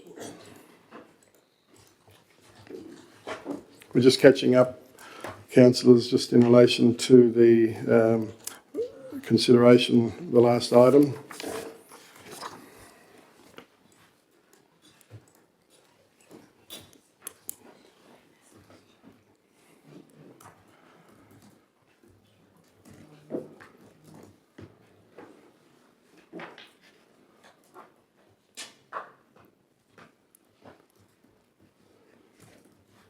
You're right. Thank you. Let's now go to page 193, the Department of Administration and Finance Department report, 15.1, the quarterly budget review for quarter ending 31st of March 2025. The Director. Thank you, Mr Mayor. So the quarterly budget review for the quarter ending 31st of March is presented. The adjustments result in a decrease in council's forecast position of $435,000. I'm happy to take any questions. Thank you, Madam Director. Councillors, you have the budget quarterly review there for you to consider. Any comments or any questions? If not, I do note, I will say that where it says on the bottom of page 194 under discussion that several projects have been identified as exceeding original budget estimates and officers are working hard to minimise budget overruns and work towards reallocating funding within the capital works program. I think that's cause for saying well done, at least identifying that, capturing it early, drawing it to council's attention and looking at ways that we can reallocate. So thank you for that. The Director, did you have any further? No, nothing further. No, nothing. Councillors, you have a recommendation on the top of page 195 for you to consider that Council receive and note the quarterly budget review statements for the quarter ending 31 March 2025 or an alternate motion. Thank you, Councillor Hawken. Councillor Hawken has moved the recommendation. Seconder, thank you, the Deputy Mayor, Councillor Sinclair. Moved, seconded. No further discussion.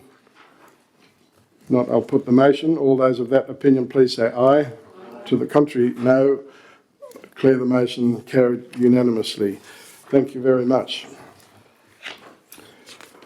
Councillors, we go over to page 207, 15.2, the Council of Fees for 2025-2026. The Director. Thank you, Mr Mayor. So the Local Government Remuneration Tribunal has handed down its decision in relation to the increase in councillor fees for the year 26 financial year. That determination was for a 3% increase. So that's for Council's decision and I'm happy to take any questions. Thank you, Madam Director. Councillors, this I know it's a hard one, particularly for our newer councillors. It's a hard one to determine your own fee structure. However, under the Act, that is what we are required to do. There has been some councils over the past that have, during tough times, chosen not to accept the increase. In this case, the proposed increase has been 3%. And other times we have. There is a lot of work as a councillor, however, we do have to show some fiscal restraint, not only across our entire business, but perhaps even ourselves. But again, that's a matter for council to consider. Councillor Bushell. Thank you, Mr Mayor. Correct me if I'm wrong, we wrote a letter at the last time we adopted this. I think Councillor Judd moved that recommendation that we write about the 177. Yeah. On page 228. 228. Yes. So, thank you. And I wanted to highlight too, on page 232.97, if councils were paid a full-time wage, it would have run again nothing surer. I find that's very funny to include within the report, but anyway, I'm happy to move the recommendation. Thank you. Thank you, Councillor Bushell. Councillor Bushell is moving the recommendation, which is that council adopt the proposed fees for 2025-2026. Is there a seconder for the motion, please? Councillor Judd, thank you. You're seconding the motion. You wish to speak to the motion? I would support the motion. Just I know from years being on council that you go on council with honourable intentions, but after a while you realise that whether you're on a farmer or business person or whatever, you are sacrificing things to be on council, and yeah, this is just some small compensation for the time you put into it. So, yeah. Thank you, Councillor Judd. Further discussion on the motion, Councillor Irvine. I'm quite happy to accept the increase, but I'd like to see it connected somehow to the operating financial performance of council, and I'd like to see it paid after council achieve a surplus and not before. Thank you, Councillor Irvine. Councillor Hawken. Thanks, Mr Mayor. I agree with Councillor Judd. There was an interesting article very recently the ABC, where they spoke about a 31-year-old deputy mayor, the Belgian Shire, who had resigned because council takes up a lot of our time, and you sort of don't realise the impact on business people. And I think one of the important points out of that was that it knocks out young professional people as well. If you have to take days off to attend council stuff. So I think just with that, if we want a more sort of representative council of the community from all sectors, I think pay is definitely something to look at. So I do support the increase with that, and encourage anyone to read the ABC article because it was quite interesting with the points that were presented. Thank you, Councillor Hawken. Further discussion? Councillor Irvine. Comment in relation to Councillor Hawkins' observations. I don't think the councillor fees go anywhere near covering the time it takes to be on council and the impact it has on anyone's business. And like I say, being in business, I know that you don't get paid till you're making money. And at the moment, I just always believe that we should get paid last and we should get paid once we have a surplus. Thank you, Councillor Irvine. No further discussion, Councillor Mann. Yeah, so it's an act of Parliament that we have to get paid. There's fees, Councillor, the Director, Finance Admin. Through you, Mr Mayor, it's part of the Local Government Act. It says you have to be paid and have to be paid monthly. So in theory, we could donate it back. So, Councillor Mann. So in theory, we could donate it back if we felt so inclined. You can donate it back, I understand, to a charity or etc. of your choice, is my understanding. Director? I believe so, but council has to pay it to the councillors in the first instance. Thank you. Councillor, in further discussion, I have to say I've found it, informative listening to various comments around the chamber, and again, I support council's views in relation to increasing, that why should being a rural councillor, not reflect what metropolitan councillors have to do. I do support that. However, I suppose my initial reaction was to show some restraint on our part, as we've done former councils to this one, of course, by not taking the 3%, because we're going to be advocating very strongly as time marches on in the coming months and time ahead, that we're going to have to do some very serious decisions made in relation to council's financial sustainability. And I thought by us not accepting this 3% increase for this year, that it would perhaps send a message to our fellow citizens that, well, look, they're showing restraint as well. But again, I take on board all of the comments we've heard around the chamber. So, if there's no further discussion, I will put the motion to you, and that is that council adopt the proposed fees for the 2025-2026 period. All those of that opinion, please say aye. To the contrary, no. Declare the motion carried. Thank you.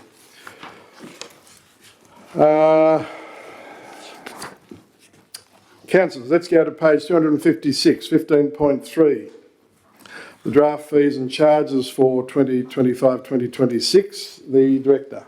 Thank you, Mr Mayor. So the scheduled fees and charges for 25-26 is presented to council for consideration. This was initially reviewed at the budget workshop held in early April. I'm happy to take any questions. Thank you, Madam Director. And just also to remind council that you'll note that the sporting ground fees, which we've resolved that have to obviously increase, and I commend the General Manager and Directors, Managers involved for working with the Sports Council and the user groups for that education piece and awareness piece. And I understand, Madam General Manager, will have something to consider in due course.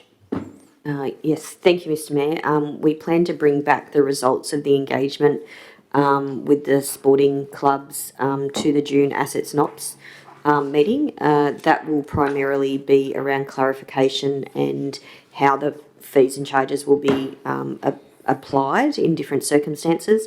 Should we need to amend the draft fees and charges as a result of that report in June, that can occur when the draft budget's adopted at the June council meeting. So we still do have some time to consider those particular elements, but at least this gets it out on public exhibition for feedback from the community. Thanks, Mr. Mayor. Thank you, Madam General Manager. I go now to Councillor Bushell. Thank you, Mr. Mayor. I just wanted to highlight the photo. It took me aghast. And I was like, where is that in Temora? And I had to look at it and think, where? I thought, oh, it's the new road. It looks fantastic. Anyway, that said, I'd like to move the recommendation. Thank you. Thank you, Councillor Bush. I think if all of us in the chamber are honest, we did exactly the same thing, had to really analyse that photo very closely. Councillor Bushell has moved the recommendation that the draft fees and charges for 2025-2026 be placed on public exhibition for comment for 28 days. As seconder for the motion, Deputy Mayor. Thank you, Councillor Sinclair. Moved, seconded, discussion. There's no discussion. I'll put the motion to you. All those of that opinion, please say aye. To the contrary, no. I declare that motion carried unanimously. Thank you. Thank you. Nothing further of an urgent late nature from the Director. No, thank you, Mr. Mayor. Thank you very much. And again, please note that Council appreciate the work thus far. I know we haven't come to June yet, but there's obviously been a heck of a lot of work by you and your team in relation to this time of the year, so we are grateful. Let's now go to page 273, correspondence 16.1, the Temora Business Awards 2025, request for donation.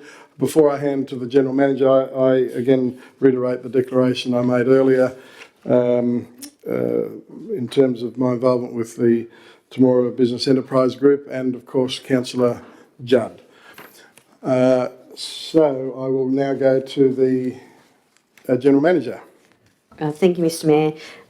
So we've received two pieces of correspondence from the Temora Business Enterprise Group, and one is a donation to cover the cost of the hire of the town hall, and then the other is for council to consider sponsoring one of the awards that is being offered on the night.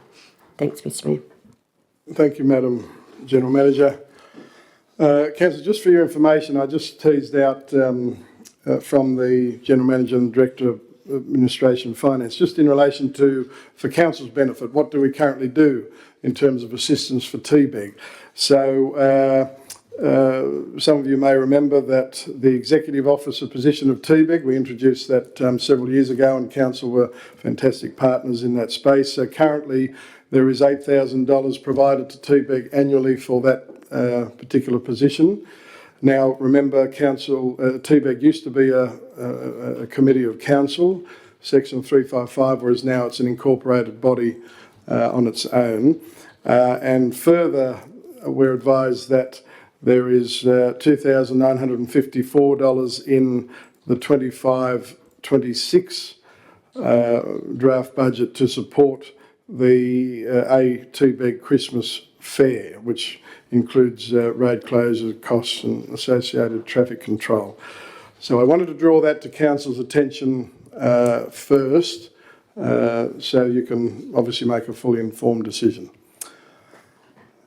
The Deputy Mayor, Councillor Sinclair. Thanks, Mr. Mayor. Yeah, I realise that Council does support TBEG in quite a good way already. I just wonder if Council would be interested in just covering, donating half the cost of the hire of the hall, so at least that covers any costs that Council would have, or any direct costs that Council would have, and would also sponsor the award at the value of $100. Thank you, Mr. Deputy Mayor. Is that a motion? Yeah, I'll move that way. Thank you, sir. The Deputy Mayor, Councillor Sinclair, is moving that council donate back 50% of the Temora Memorial Town Hall hire fees, and further that we council donate sponsor rather the Excellence in Diversity and Inclusivity Award to the value of $100. So you're happy to move that way, Mr. Deputy Mayor? Thank you. Seconder for the motion. Thank you, Councillor Judd. Moved. Seconded. Discussion. No discussion. I will put the motion to you. All those of that opinion, please say aye. To the contrary, no. Declare the motion carried.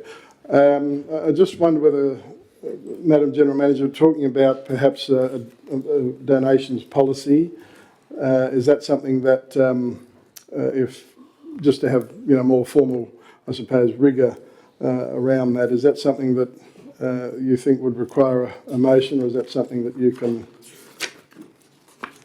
consider?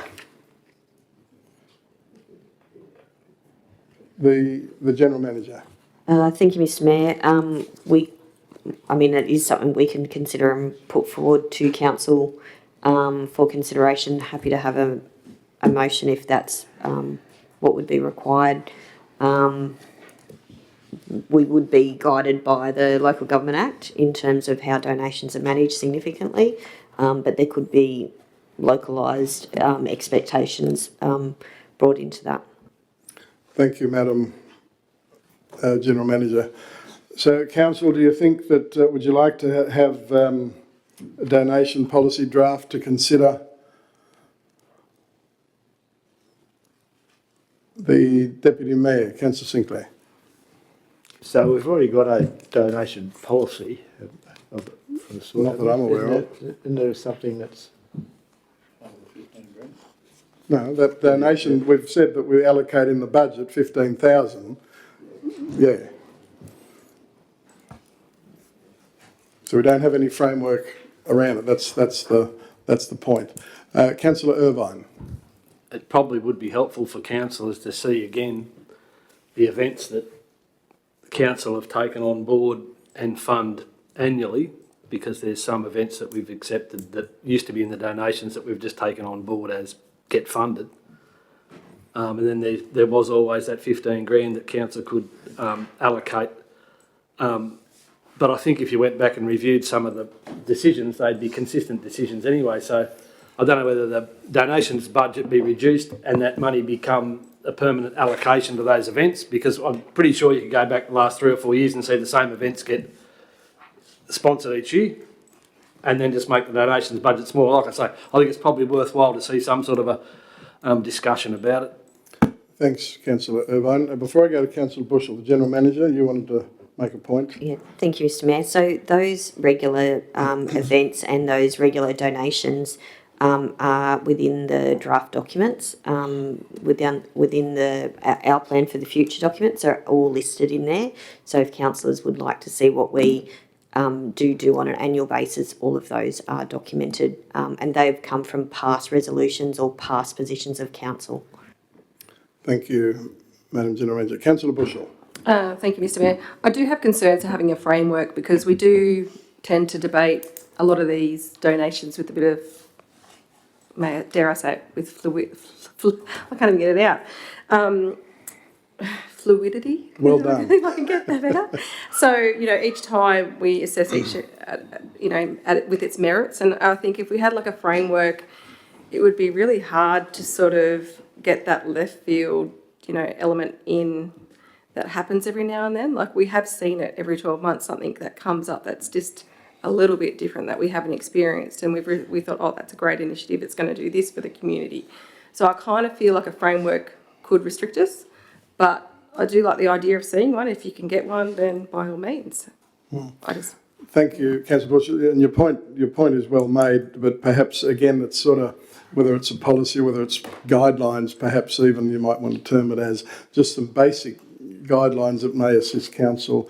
And again, it's not committing council. If we do it, it comes back, and then this council or a committee can determine what's in, what's out. But personally, I think it would be wise to have some basic guidelines to assist council.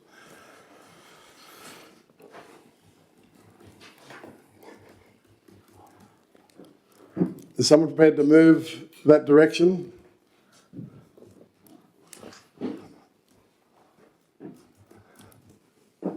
Councillor Irvine. I'd like to move that we have a preliminary policy put to council for consideration regarding donations. Thank you. Councillor Irvine has moved that way. Second for the motion. Second for the motion. Well, I will second the motion from the chair. Moved, seconded. Discussion. Councillor Mann. So the policy will be put together and then brought back to the next Oh, it's council only meeting? a draft. Yeah, Yeah, only so a it'll just be a draft. Yeah, And the exactly. staff will do this draft up? In due course, yep. The Deputy Mayor, Councillor Sinclair, discussion on the motion. I just think a lot of our decision making is confined by this sort of thing, and I think it's probably one of the last things there. We, as Councillor Bush alluded to, that there can be different aspects that come up in time, and now if we're going to be restricted, I think we by and large make some pretty decent common sense decisions around the table, and I just think it's just another thing to restrict what we're doing. Education fund meeting? Sue Blythe is here. No, sorry, it's next Thursday. She's keen.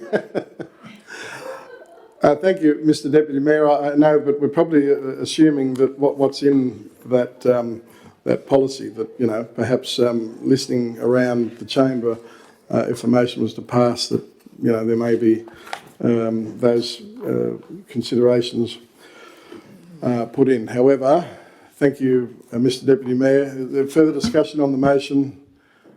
If not, Councillor Judd. Yeah, I agree with Councillor Sinclair. I don't think we need any guidelines. I think we've done pretty well in the past.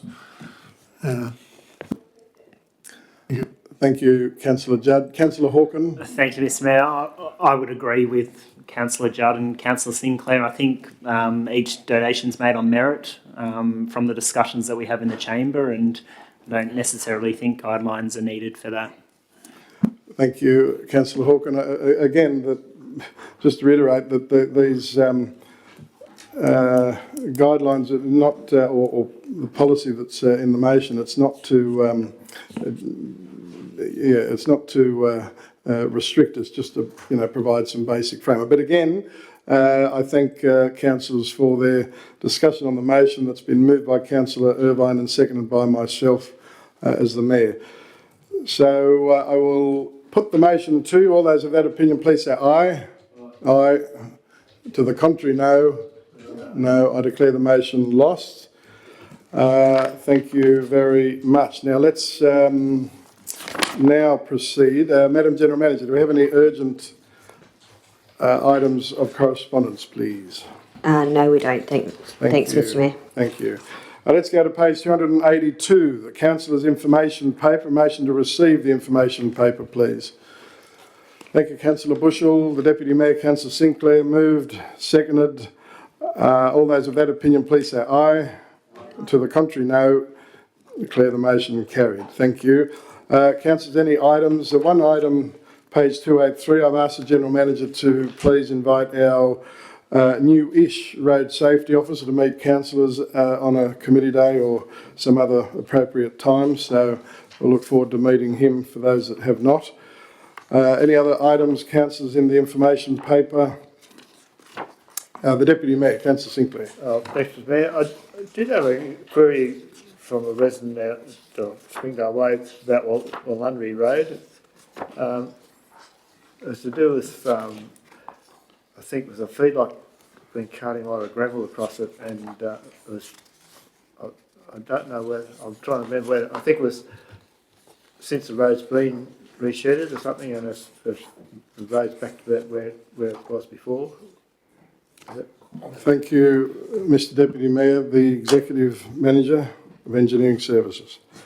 Thanks, Mr Mayor. Yeah, we're aware of the material being carted, and we actually held off finishing the resheet until the material was carted, and they're still out there finishing the resheet at the moment, and the material stopped being carted. Thank you. So you're happy with that, Mr Deputy Mayor? Thank you. Councillors, any other items? Just, I'm sure the Deputy Mayor would want to talk about the Local Government Week minutes. The Deputy Mayor, Councillor Sinclair. Yes, thanks, Mr Mayor, yes. As you will, the local government weeks are basically the first week of August. As in the past, council will be contacted to see if they're able to be a part of that and the functions and so forth, so keep that in mind. Staff have got a very good program together for those few days, so yeah, try and make it along and support it if you can, please. Thank you, Mr Deputy Mayor. Anything further, councillors? The information paper? If not, let us proceed to our pink papers in accordance with section. Section. Oh, I've gone blank. 10A. How can I forget? 10A of the Local Government Act 1993 advised that there are several matters for council to consider, and accordingly I require a motion to proceed to go into committee of the whole. Thank you. Councillor Hawken, seconder. Thank you, Councillor Judd. Moved, seconded. All those of that opinion, please say aye. All those of that opinion, please say aye. To the contrary, no. Declare the motion carried unanimously. Thank you. Thank you. We resume back into open session of Temora Shire Council at our May meeting, and I'd call on the General Manager to advise that the following motions have been brought forward from closed session into open. The General Manager. Thank you, Mr Mayor. In closed session, we considered the minutes of the Assets and Operations Committee held on the 6th of May 2025. It was resolved that the reports be received, and it was resolved that the reports and recommendations as presented be adopted. Thank you, Mr Mayor. Thank you, Madam General Manager. May I have a motion, please, to formally adopt those resolutions in open council? Thank you. Deputy Mayor, Councillor Sinclair, Councillor Mann, moved, seconded. All those of that opinion, please say aye. To the contrary, no. Declare the motion carried. Thank you very much. Urgent business of an open nature. Councillor Judd. Thank you, Mr Mayor. As indicated earlier, in recent years, the Executive Manager Engineering and myself have attended Roads Congress in Sydney, which was held in early June, organised by IPMA, and normally the notice comes through in March, and this year it hasn't. And only the last week or two I picked something up, and talking to the engineer, we decided to not attend in person this year, but probably attend by Zoom meeting. But I strongly recommend that. It's a great conference for interacting and networking, and I think make sure you attend next year. Thank you. Thanks very much, Councillor Judd, and Council appreciates you and the Executive Manager of Engineering Services assessing that, and you have gone for many years. I've only been a couple of times. I think the Deputy Mayor, Councillor Sinclair, has been a couple of times as well. But you're right, you can't underestimate the value of fellowship and listening and learning from each other as well. But thank you very much for that. Are there any other urgent items of general business without notice? If not, I thank you very, very much for your attendance, for your contributions, and I declare the meeting closed. Thank you.